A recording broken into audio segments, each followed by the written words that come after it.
हाय अस्सलाम वालेकुम एंड आदाब। Welcome to you. और आज जो है ना, we are talking about the introduction of animal taxonomy.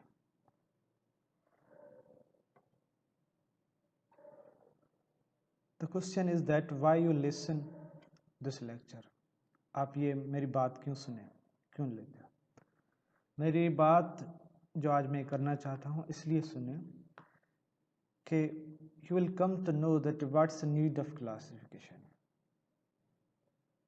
और दूसरे जो कल्चर, मज़ाहिब और जो है ना ट्रेडिशंस में जो क्लासिफिकेशंस हैं वो उनमें क्या मसाइल हैं, क्या वो ओवरऑल रिफ्लेक्ट कर रही हैं ट्रू नेचर ऑफ एनिमल्स, और why we means zoologists have proposed the natural system of classification। तो आप ये इसमें सीखेंगे तो what mean by natural system of classification, and then I will explain the taxonomy, systematics and phylogeny। तो ये जो है ना 3-4 चीज़ें मैं आज सीखूँगा।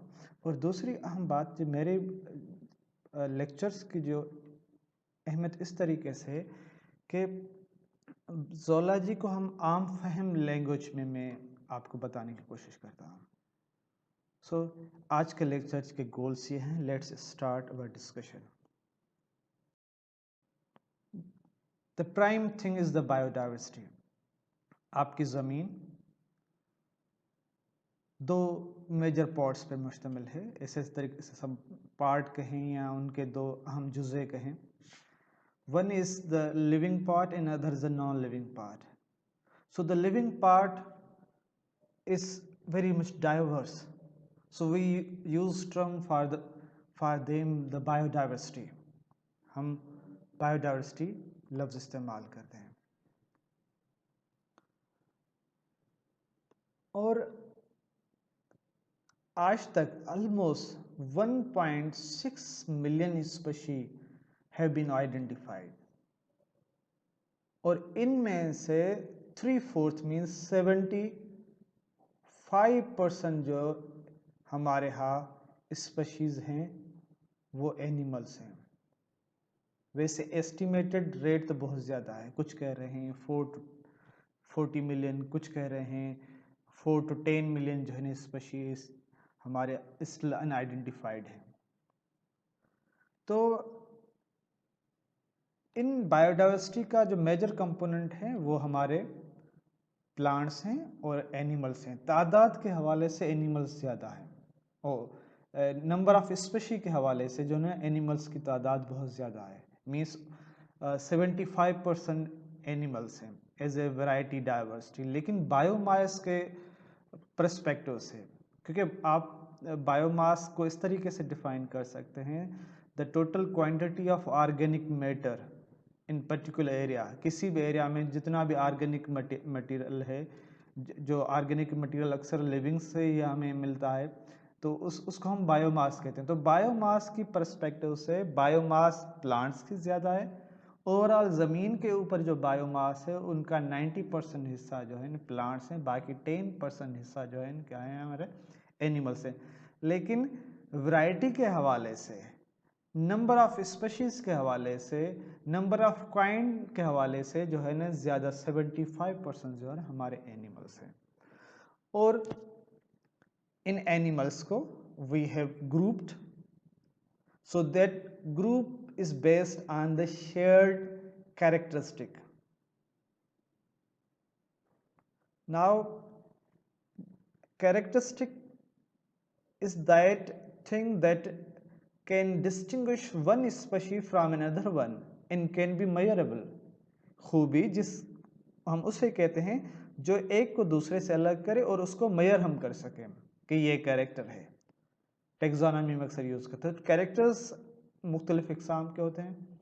एक शेयर्ड कैरेक्टर्स होते हैं, ओके, कुछ जो है ना रिसेंट कैरेक्टर होते हैं, कुछ एंसेस्ट्रल कैरेक्टर्स होते हैं। तो हम वो डिसाइड करते हैं कि एक ज़ूलॉजी डिसाइड करता है कि कौन से character must be use for the classification. So जो हमारे older classification that's based on the shared characteristic. So ये शेयर्ड कैरेक्टर्स ग्रुपिंग जो है ना reflects the order in living things. आपको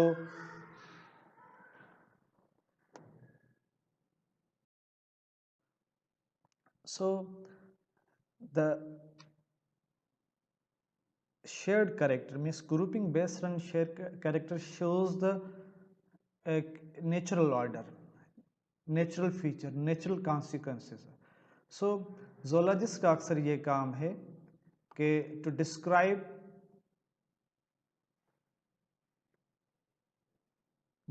the new species and placing them in their proper relationship with animal other diversity is not zoologist का main function है। Has definite order, जैसे nature में या biodiversity में एक नेचुरल आर्डर है, तो सेम वे एनिमल डाइवर्सिटी में भी एक नेचुरल आर्डर है, वो डेफिनेट है। कभी भी ऐसा नहीं हो सकता कि ह्यूमन के कैरेक्टर जो है कैटल से मिक्स करके एक सिंगल ऑर्गेनिज्म हो। जैसे मिथोलॉजी में और ग्रीक मैथोलॉजी में मिनोटार्स का एक जिक्र है, जिस तस्वीर में आप देख सकते हैं मिनोटार्स। So this minotaur has the feature of the cattle and the human, और ये एक मॉन्स्टर किरदार है मिथोलॉजी में।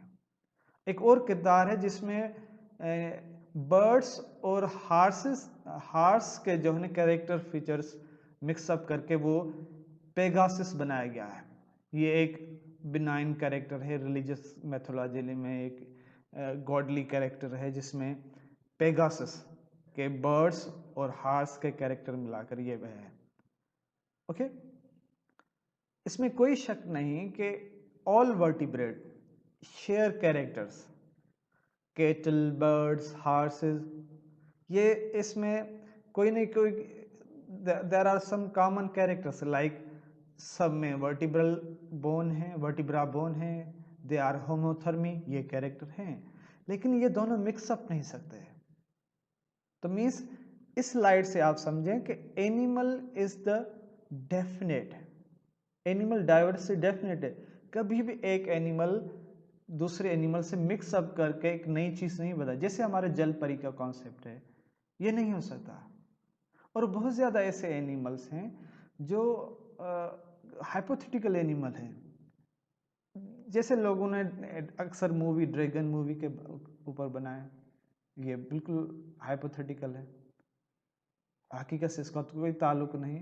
तो ये एंड आपने अक्सर फिल्म देखी थी टार्जन, ये भी हाइपोथेटिकल है। तो इसी तरीके से जो है ना animal diversity is the definite.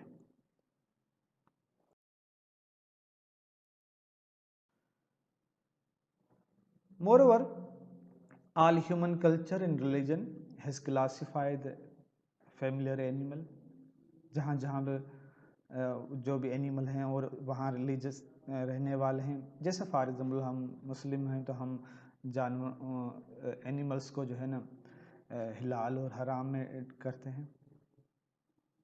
उनके पर्पज़ हैं कि उससे क्या फ़ायदा है, क्या नुकसान है। कुछ सोसाइटीज़ जो है ना यूज़फुलनेस और डिस्ट्रक्टिवनेस से एनिमल की क्लासिफिकेशन करते हैं। जैसे मैंने बताया कि काफ़ी एनिमल्स हैं जो मैथोलॉजिकल मैथोलॉजी में हैं कि उनके गॉडली कैरेक्टर हैं और कुछ के जो है ना सैटानिक कैरेक्टर्स हैं। तो उसी पर्सपेक्टिव से मीन्स बुराई से कुछ एनिमल्स को तशबीह दी गई है, कुछ एनिमल को भलाई से तशबीह दी गई है। नेटिव अमेरिकन जो है ना बियर को जो है ना रीच को जो है ना एक गुड ओमेन समझते हैं। अफ्रीकन के नेटिव जो लोग हैं वो वहाँ जो है ना फॉक्स की जो है ना वो स्किन पहन करके वो अपने कबीले पे राज करते हैं। कुछ कबीले जो है ना शेर की जो स्किन है उनको पहन कर वो राज करते हैं। तो मीन्स हर रिलीजन में एनिमल्स का बहुत ज़्यादा किरदार है। They have used as a symbol or they used animal as a subject। और आज तक भी देखें हर रिलीजन की मिथ जो है ना वो एनिमल बेस्ड है। जैसे फॉर एग्जाम्पल नॉर्वेजन पीपल कहा जाता था कि दो फॉक्स का एग्जाम है, अगर वो चांदनी रात आती है तो ये फॉक्स जो है ना अगर बाहर निकलेंगे तो और ये आवाज़ करेंगे तो ये क्या करेंगे, ये चांद को रोकेंगे और चांद रोकेंगे तो चांद ग्रहण होगी। तो ये लोग कहते थे तो मीन्स सोलर इक्लिप्स और ल्यूनर इक्लिप्स किसकी वजह से होती है, इन दो एनिमल्स के फॉक्स की वजह से होती है। और लोग क्या करते थे उस जंगल में, जब ये ऐसी कोई चांद ग्रहण का माहौल होता था तो वो सारे उस इलाके के लोग जो है ना उस वक्त जो है ना वो जंगल में घुसकर इन फॉक्स को मारने की कोशिश करते थे और जो है ना कि उसको चांद को बचाना है। भाई अगर चांद मर गया तो सारे मर गए। तो ये मिथोलॉजी का रोल है। हमारे स्क्रिप्चर में एनिमल्स का जिक्र है, रिलीजियस स्क्रिप्चर में देखें, आदम की स्टोरी में देखें, और रेविन के बारे में, क्रो के बारे में, कि ह्यूमन को टीच करने के लिए गॉड ने एक क्रो भेजा और उस क्रो ने जो है ह्यूमन को कैसे मुर्दों को दफन किया जाए वो सिखाया। हमारे विजुअल आर्ट, जो भी आर्ट है उस सारे एनिमल्स पे। आपकी कॉस्मोलॉजी, आपकी astrology, that's based on the animal. आपकी डाइटरी प्रैक्टिस वो भी एनिमल, इथिकल सिस्टम सारा जो है एनिमल्स। तो एनिमल्स जो है ना हमारे कल्चर, रिलीजन उनका हिस्सा रहे हैं, तो उन्होंने अपने तरीके से उनको अच्छा बुरा, गुड ओमेन, बैड ओमेन, इस तरह हलाल हराम, और कुछ तो ऐसे हो गए हैं जैसे आपने एक जो है ना स्टोरी देखी होगी कि भाई एक प्रिंसेस है, वो किसी फ्रॉग को चूमती है, तो वो प्रिंसेस हो वो फ्रॉग को चूमती है, उससे प्रिंस पैदा होता है, इंसान पैदा होता है। एक गलत आदमी उसे किसी को बुरी नज़र से देखता है, वो जानवर में कन्वर्ट। कुछ रिलीजन में ये है तो अगर हम बुरे काम करेंगे तो आगे फलाने जानवर बन कर निकलेंगे, अगर अच्छे काम करेंगे तो ये बन निकलेंगे, अगर हम सांप बनेंगे तो हमने इसका मतलब पिछले जन्म में ये काम किया था। तो ये सारी एनिमल्स का बहुत ज़्यादा रोल रहा है, तो इस वजह से हमें इनको अच्छे तरीके से डिफरेंट एंगल से पढ़ना चाहिए। तो बायोलॉजिस्ट जो है ना एनिमल डाइवर्सिटी को एक हायरार्किकल सिस्टम में, हायरार्की ग्रुपिंग में डिवाइड किया है, और उनकी हायरार्की किस तरीके से बना है, that's based on the evolutionary relationship. Evolution relationship कि उनमें share homologies means common features कौन से हैं। हम इस biologist do not recognize this thing कि कौन सी मिथ में क्या एनिमल है, क्या आप बनेंगे, क्या नहीं है, हलाल है, हराम है। Biologist recognize their shared characters, evolutionary character, morphological character. So when we are recognizing the natural character or natural sharing ordering in the animal pattern, so this natural ordering in animals is known as a natural system. Arthropod एक सारे arthropods एक ही group में है, molluscs एक ही group में, because this order shows their naturalness कि भाई इनका इनसे ताल्लुक है, तो this we call natural system. और natural system it shows the relationship, it reflects the relationship exist among animals in the nature, कि नेचर में, फितरत में एक एनिमल का दूसरे एनिमल से क्या ताल्लुक है। और ह्यूमन के पर्सपेक्टिव, ह्यूमन की कल्चर को छोड़कर, ह्यूमन मिथ्स को छोड़कर, लेजेंड्स को छोड़कर, रिलीजन को छोड़कर, एक नेचर में एनिमल्स की कैसी ग्रुपिंग है। तो when you are ordering the animal in the how they are exist in the nature, उसको हम नेचुरल सिस्टम कहते हैं। जो ये ऑर्डरिंग करते हैं, जो ये क्लासिफिकेशन करते हैं, उनके तीन मेन गोल्स हैं। There are three major goals. One is to discover all species of animal, कि जो जो आप अनडिस्क्राइब्ड हैं उनको डिस्कवर करें। और दूसरा कि जब डिस्क्राइब किया तो अभी उनकी एवोल्यूशनरी रिलेशनशिप तय करें कि इनका किससे ताल्लुक है। और फिर जो है ना उनकी क्या है, to communicate those relationship by constructing informative taxonomic system. फिर उनको टेक्सोनॉमिक सिस्टम, भाई इन इस टेक्सोनॉमिक ग्रुप से ताल्लुक रखता है। तो ये there are these 3 goals of the systematics: to discover all the species of animal, to reconstruct their evolutionary relationship, and to communicate these relationships by constructing an informative taxonomic system.